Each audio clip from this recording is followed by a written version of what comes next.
Upsheen, we are talking cars, so we have a special one today, an interesting offering really. This is a crossover offering from Hyundai, and yeah, it's called the Venue. It's interesting how they named the car after a place, unless they want this car to take you places, and maybe in this car you can find your way home. That makes a lot of sense to me. So anyway, from the front, this design is inspired by the likes of the Mahindra XUV 300. At least that's what I think. It is quite boxy, and I'll use the word boxy a lot in this video because yeah, everywhere you look, boxy designs. So this is your headlight, quite a boxy one, looks quite interesting.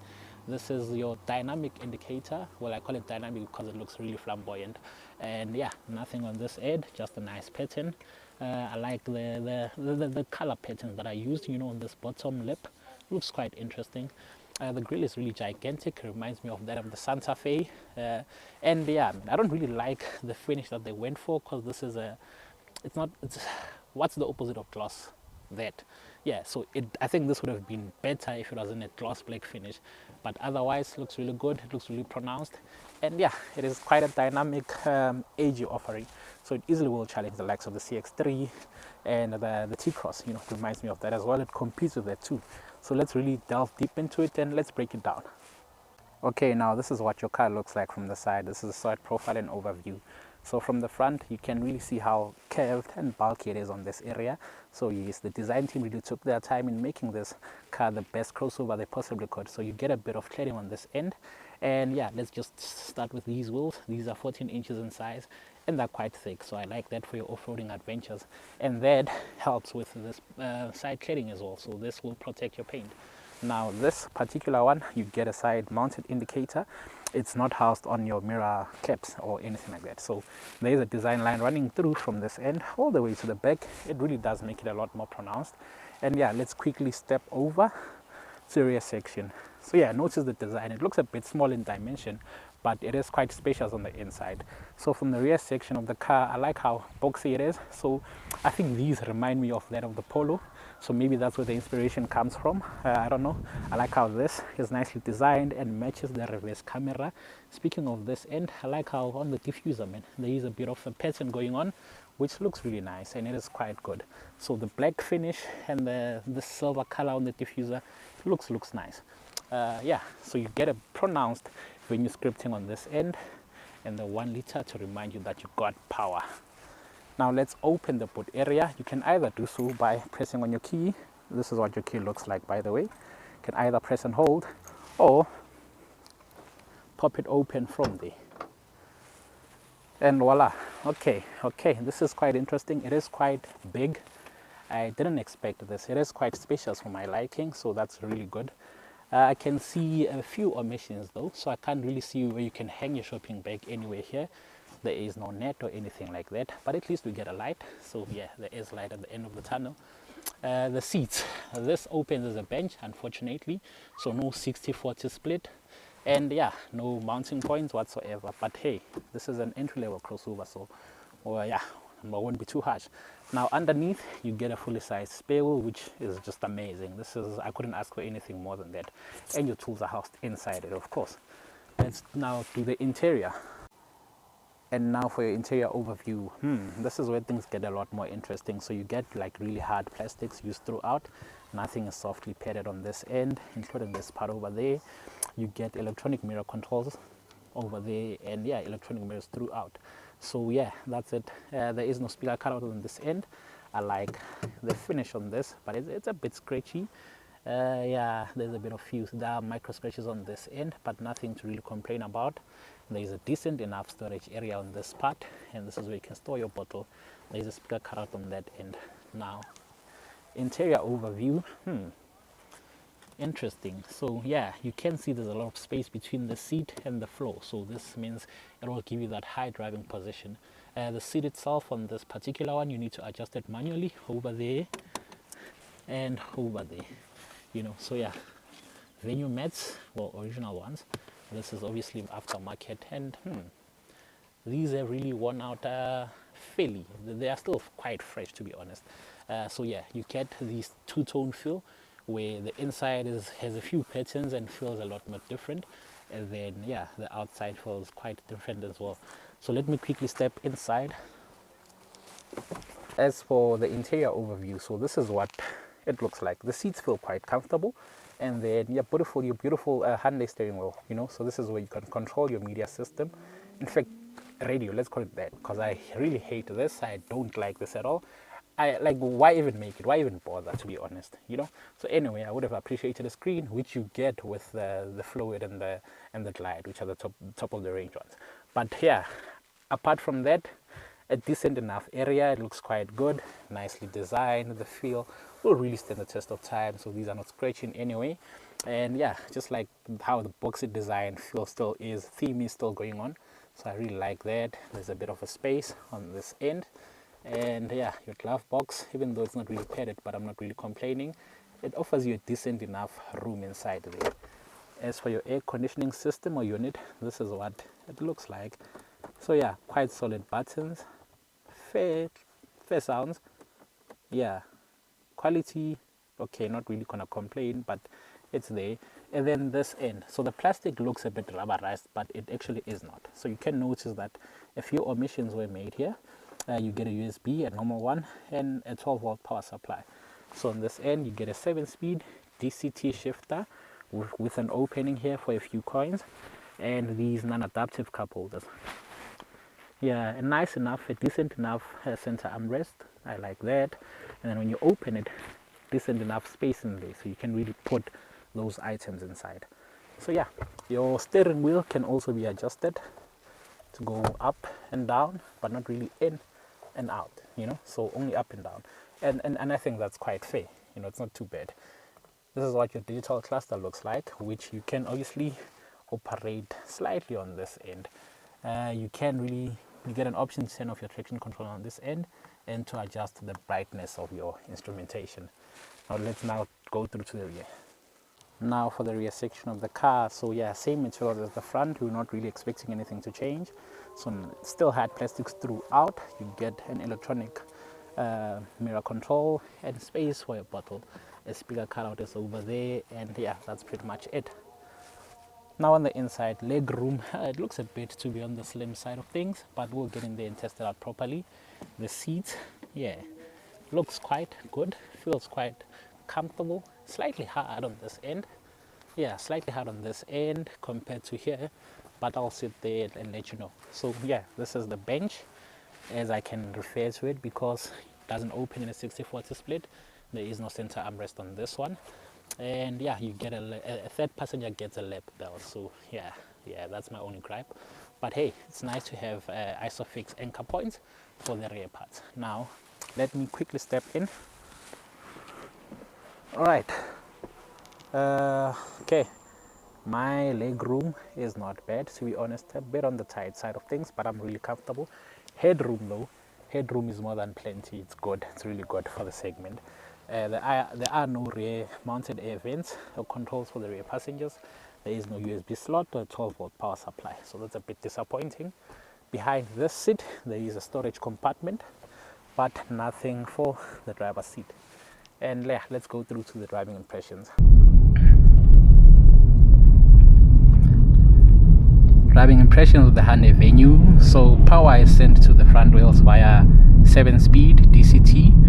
And then yeah, basically this is a 1-liter engine which offers you, well, left or right, maybe right. Okay, so yeah, speaking of power, you get 88 kilowatts and 172 Newton meters of torque. So first driving impressions, really comfortable, you know, those gigantic tires are really working out. So yeah, going over that bump was really as smooth as butter, really nice. And then, so one thing I know about DCT gearboxes, they're quite jerky at low speeds, and I can pick up hints of that. So it really hesitates. Does it want to change up or down? Does it really want to get going or not? But once you're out and you start going or driving, then it settles down easily. Around the corner, a fair bit of body roll, but nothing too bad. How it absorbs bumps, really good. I'm not complaining there, I love that. Steering wheel is fairly direct, and it feels quite nimble, to be honest, so I like that.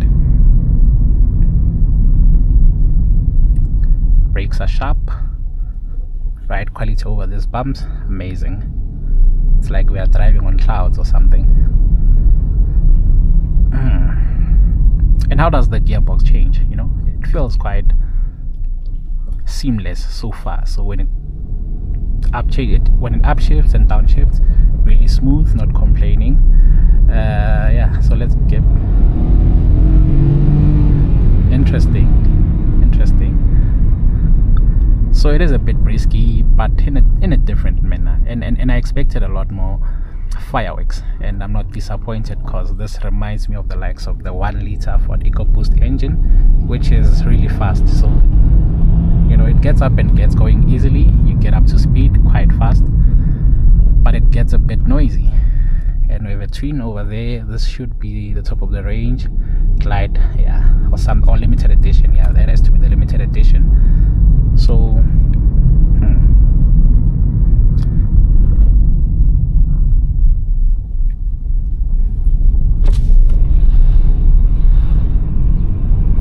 everything is within reach. Yeah, economics are quite good. So the window is a bit open because I'm burning to death. You know, I'm wearing a big jacket and it's really hot inside the car. So, and speaking of that, visibility, this is a bit of Mini Cooper-ness to it, eh? The design of this area, it's quite interesting. And yeah, nice, not bad for the Venue. You know, let's take a quick ride and really punish it over this corner. Ford flat, screaming for dear life. Now we get going. Okay, not too bad. Azi. Well, it's screaming and it's really loud, but it's moving. So we can't really comment on the NVH levels, which is not great, but it's not bad either. You know, brakes are really good. Okay, not too bad, but it's a small crossover, so I'm not really expecting like GTI handling on this end. Okay, who came first? Me or you? And yeah, man, so yeah, apart from abusing the poor car like that, I think it really is quite brisk. The engine is great. Like, I love the engine and the gearbox combination. If I had it my way, I would, in any car, to be honest, unless it's a performance car, I'd always opt for a traditional gearbox, over a DCT, because for most of the time we're driving in town and in traffic, and then it doesn't really like that. It prefers to really perform at the maximum. So it's a sports gearbox, if I may say that. Apart from that, it feels really good. It feels quite comfortable, quite nimble. And let's check the fuel economy. So far, we're averaging 6.8 liters per 100, which is respectable for a 1-liter engine with so much power. Normally, you'd be averaging around 8 or 7 and 7.5. So 6.8 is quite good. And yeah, man, this is proper, really nice crossover. I like it. Brakes are really good. Honestly, they are beyond great. Yeah, so the only negative that I can point out at this end is just the NVH. So noise, vibration, yeah, it's slightly louder. You can hear, you know, a bit of the outside, but not too much coming inside. Tire noise is great, it's good, it's silent, but just a bit of wind noise. And yeah, I've driven the CX3 before, and when I compare this to that, because these are competitors, that was a lot more dynamic in terms of the handling part, but it was slow compared to this. Well, it's not really a slow car, but compared to this, yeah, no, it was definitely slow.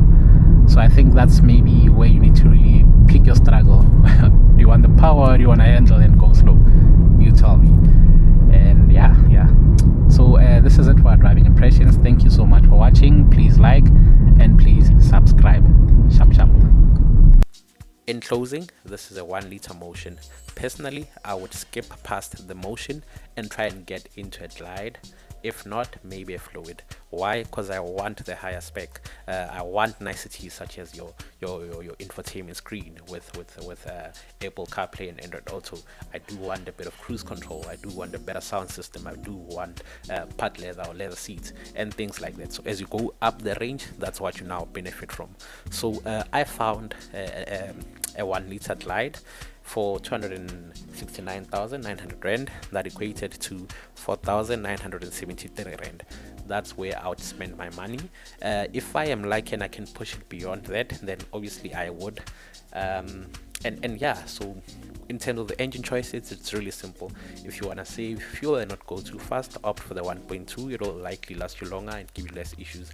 If you do want to really enjoy your car and get that punchy performance, then opt for the 1 liter, and that's it. So if you do have a bit of money to play, you can always get the N line, which has a nice exhaust. Well, for me, it looks a lot more updated. You know, it's a facelifted one, so it has a light by the back, it has a pronounced diffuser, it has double pipes. It just looks amazing, and the contrasting roof and alloy rim combination, it just looks amazing, and the interior is really good as well. So if you can stretch to that, yeah, you can get one for like 390,000 or so, give or take 7,000 plus minus. And then yeah, warranty and services really generous. Hyundai gives you a 7-year or 200,000 kilometer warranty plan. So it's basically 150,000 for the first 5 years, or that's the standard one, plus an additional 2-year and 50,000 kilometer. Now this applies only to the drivetrain. And then a service plan, you get a 3-year or 45,000 kilometer service plan. And yeah, man, with that being said, it's a mouthful, I know. Thank you so much for watching. Please do like, please subscribe, guys.